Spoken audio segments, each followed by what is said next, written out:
Stance. We have 3 different stances.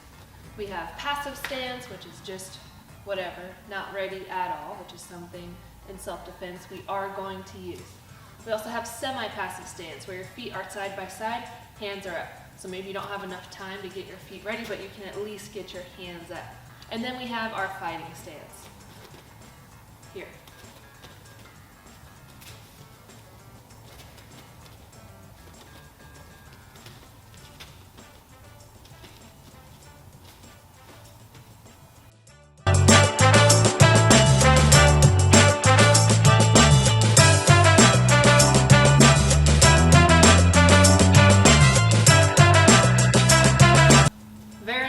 When you are teaching this to someone, that you don't get into all the little details, because there's a lot of little details.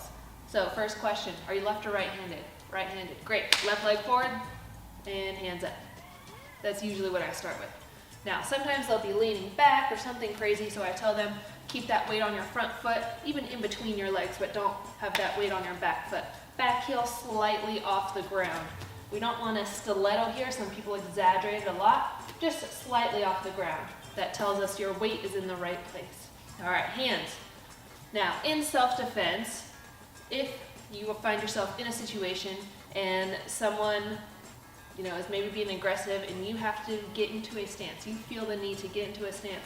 If you go like this, automatically you are escalating the situation. You are telling the person, I'm going to punch you. I'm going to use these fists on you. You're also telling yourself, punch. So keep your hands open, you're going to keep your options open. Sometimes you might need to push, maybe you need to pull, grab, maybe you do need to punch and you can easily close that fist on the way out. Maybe it's nothing, but having your hands open is a less escalating way than coming here, right? So keep these hands open. Here you can talk if you need to, or you can just as easily go onto the offensive. So I like to tell students, keep your hands open, keep your options open. Now, if I'm in a group class and I'm explaining this to a group of people, or I'm explaining it to one new person and everyone else already knows, I'm not going to go through a whole explanation of why to keep your hands open, but usually I'll just say open your hands. Now, if they start, oh, why, blah, blah, blah, then maybe I'll go into it a little bit. But it really depends on the context that you're in. If I'm in a private, then I'll explain it to them. If everyone is new, then I'll explain it to them. If only one person is new, I'm probably at that time in the beginning of class not going to explain it to them right then. Maybe I'll do it later, maybe I'll do it a different class. It's not, they don't need to understand every single thing in the beginning. Now, a lot of times people will be very square, meaning they're facing completely their opponent. So we are very big, I'm very big on blading that stance. So I'll always tell them, okay, blade a little bit, keep that left shoulder forward. You're going to be a smaller target, and it's going to help you generate more power with your strikes. All right, that's typically what I'll tell them, short and sweet. Usually they understand, okay, smaller target, generating more power. If they're brand new, they might not understand that right off the bat, and that's okay. But I always tell them, keep that left shoulder slightly forward. And usually throughout the class, I'll tell them, oh, shoulder forward, or I'll just point to the shoulder, and they already know. They already know. A lot of my students that I correct a lot that, they already know. I'll just go like this, and they know. Important your stance and your range. If you are far from someone, say this bag is my opponent, if you're far, you can be a little more shallow, meaning your feet close together, because here you're going to use more movement as your defense, right? Now, the closer I get, the more my stance is going to open up. Why? When I'm closer, I have to worry about takedowns. I have to worry about a lot more power, so I need to be more based. All right, if we're just boxing or, I don't know, Muay Thai usually has a very shallow stance, but they don't have takedowns. They have sweeps, but not takedowns.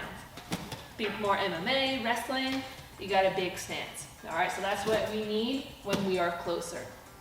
So anytime we're gonna work our close range tools, knees, elbows, we're closer, so make sure the stance reflects that. All right, when we're working our long punches, okay, maybe I don't have to be as based, but still, if you're only using punches, I like to have a big base too. Now, if we're using more kicks, then yes, we'll close up that stance a little bit to help with our movement. If I'm going here to a roundhouse kick, it might be a little bit awkward. So in the beginning, when you're teaching stance, I'm not giving them all this information.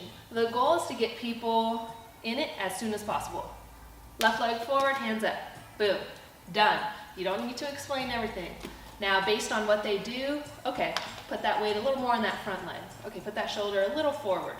And that's something we can correct throughout their first class, right? It doesn't have to all be at once in the beginning. Now, a very good indicator of if their feet are in a good spot is put them in a stance and then push them. You can push them from the side, from the front, doesn't matter. Sometimes they'll kind of adjust their feet. Boom, that's where their feet should be. Their body knows what will put them in a strong spot, right? So sometimes people, some common mistakes, people will be too narrow, so they're on like a tightrope. So you gotta get that back foot out a little bit.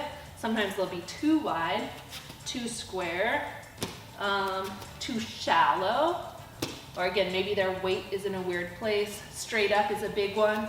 You want that chest forward. You really want, I tell people you have very nice posture, but here you gotta have fight posture.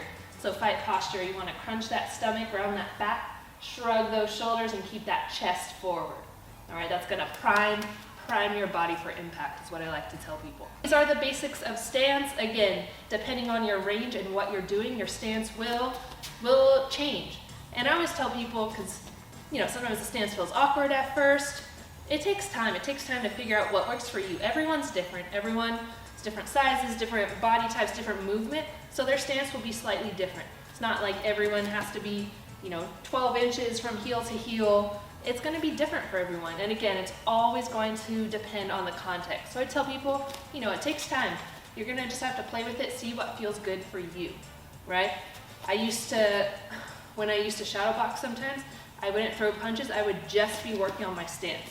There's a period where I just wanted to dial it in, and I would just be moving, working on what felt good for me. And that really helped me figure out what worked for me. But again, what works for me might not work for someone else. Obviously, there's our basics that we need to hit, and then everyone, again, will be slightly different.